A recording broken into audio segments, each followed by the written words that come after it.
has the unique distinction of being one of, if not the original, sound systems in Jamaica. What was started as the Great Sebastian by Tom Wong in the 50s only became known as Metro Media after Wong's suicide, and Lou Gooden took over the sound system in 1971. Lou, after some years, then passed the sound to its current proprietor Haldane James, known worldwide as his onstage moniker Jimmy Metro. BACKAYARD recently sat down with Jimmy to discuss, among other things, the illustrious past of the mythical sound and what he thinks about the business of owning a sound system in the present day. How did you become the owner of Metro Media? In the early 70s, my friend Lou Gooden used to operate this club called Baby Brother in Crossroads, and Metro Media was the resident set. This was while I was working at Dynamic Sounds, and through the love of the music I linked up with Lou at the club and I started playing the set there. Lou migrated to the United States after a couple of years, and during that time I started to buy equipment for myself and I was searching for a name for my discotheque or sound system. I fall in love with the name Metro Media, so I decided to continue using the name Metro Media. That name actually came from a record label with a group called the Winstons on it, and Lou used it from then. When he migrated, how did you actually get the sound? Well, there was no equipment or records as such. It was Ju, the name that I ended up using. I actually started it on my own in 1975. Where was the sound based? Was it still Crossroads? No, in this area, Woodford Park. I have been living in this area a couple years. Well, I have been living here from about 1968. When did you start to play outside of just Woodford Park?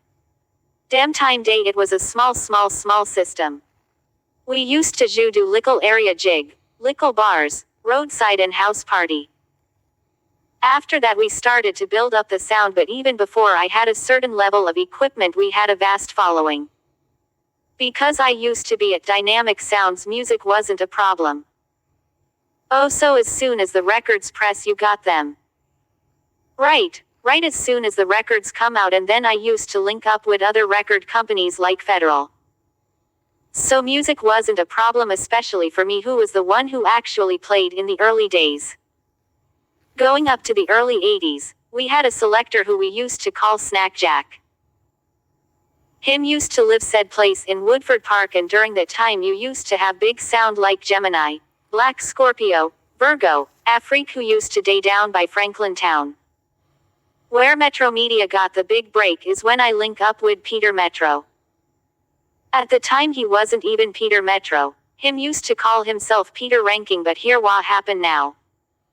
There was another Peter Ranking down by Greenwich Farm with a brother named General Lucky. It always cause a little mix up. You know, who is who.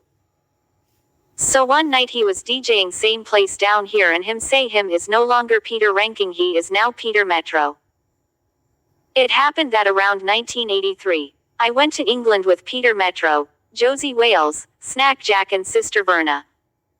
That tour gave us some management problems, but overall good. So basically during that time Metro Media was off the road. It's not like now when you travel you send some selector and the sound's still productive. We actually spent around 9 months in England, so we were off the road for the time in Jamaica. We came back from England and the selector Snack Jack decided that he wasn't coming back, so when we reached back we started looking for a new selector. Peter Metro and Sky Juice was friends, so Peter brought in Sky Juice.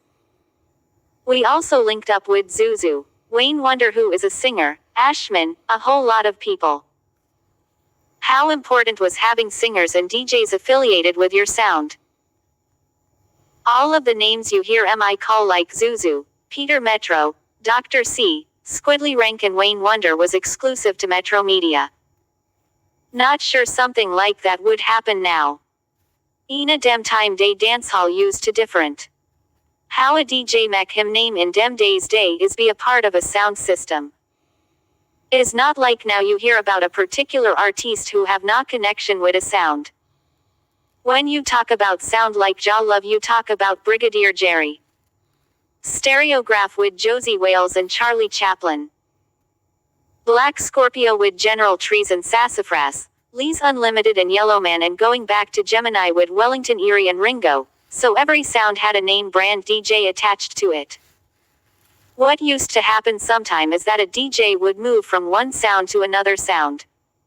But Peter Metro adopt him name from the sound. So him couldn't move.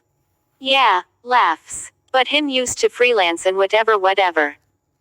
Is Ju like now you have selector now, who we call Pochi, him Ju move round with him music in him pouch. Dem days day it was more stable with us still. After the early 80s, how did the sound system business progress for you? In the mid 80s, after coming back from England, we started a Wednesday night thing right here in Woodford Park. Gemini was one of the first sound that start a Wednesday night thing at Brentford Road by a place called Love Shack. Stone Love used to be around Adams Lane Torrington Bridge the same Wednesday night. That was one of the big break for us. At that Wednesday night thing you find all the big DJ there. Shabba ranks, in fact Cuddy ranks, that was where him come round day come shine him light and actually make back him name. He actually ended up on our sound too. Going up to the later part of the 80s the music started to change. What happened? You had the sound system classique, they used to play straight music. So what they used to do is go round and voice the artiste dem and you find that the crowd start react to it. Stone Love was a similar thing while we were there still using our live DJs, but the people dem after a while now don't want to hear it right throughout the night. They more wanted to hear a mix of music, lickle calypso, lickle souls and whatever else. We actually made a change in the late 80s and started cutting a lot of dub plates.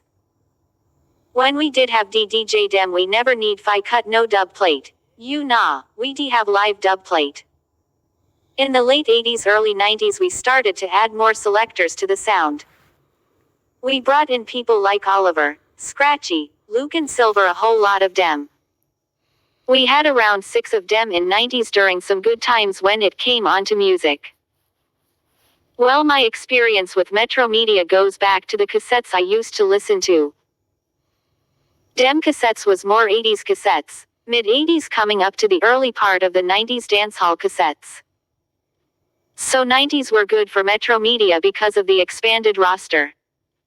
Because the base was here and we could still send some selectors overseas and still play here. We started in Woodford Park and always stayed in Woodford Park. What has changed in the business for you? Most of the 90s we were still using vinyl dem time, the business was really good. Since the CDs come in the whole business change. Vinyl is something where a man can't get up and take a record and copy a record. You have to go through a process. Now a CD you day yaso with you laptop and you copy it and that's it. Music is much easier to come by now and that is why you have so many selectors or so-called selectors we call dem pochi. Honestly, sound business is here to last, but some of these people who come into the business, they are hustling it. And we the foundation people we set a standard over the years, a lot of time we put into it. A whole heap of nightlife, family life get messed up and all these things to keep it to a standard. We try our best to keep it clean even though we get harassed by police or the law of the land. But these people come in a d ting and start hustling it. Even some of these songs dem way a record dem a change db to sound more hip hop. We need to stick to the roots. You still have some sound like we and Stone Love a try keep the ting natural. We still able to travel all over the world considering that we coming from way back in the 70s and we still recognize the foundation at least set. We get called up for all different type of dances. A man would say him wa Metro Media to play with a stereograph or a Black Scorpio fi a foundation dance and we can still fit into modern ting what is ha. PPNing now. We still have all our foundation tuned dem and we keep up to date. You have younger people that come into the system. So they would want to hear a different sort of music like a Movado or a Cartel. But the foundation will never die. You have some session like Good Times at Moss Camp is more 80s and 90s and that crowd age range is like 18 to 25 or 30. So you see there will be always an appreciation for good music. We are still being requested all over the island and plus the US, England, Canada and the other Caribbean islands. What do you think about the future of Metro Media and sound system business in general? With the sound system business, all of us need to get more organized and bring back the Sound System Association. There was started by Louise Fraser Bennett. Unfortunately, she died some years ago. But right now we have something in the making and you will hear about it soon. What is happening now with the Night Noise Act is they are enforcing it more. So with this new association, hopefully we can lobby with the government and see if we can get the time extended. The future of Metro Media looked good with Sky Juice, Oliver, Scully, Jiggy Hunks, and we have selector overseas called Lucan Silver. I still play my old hits. We might get some dance that we might halfy call in Peter Metro, but overall that is the current lineup.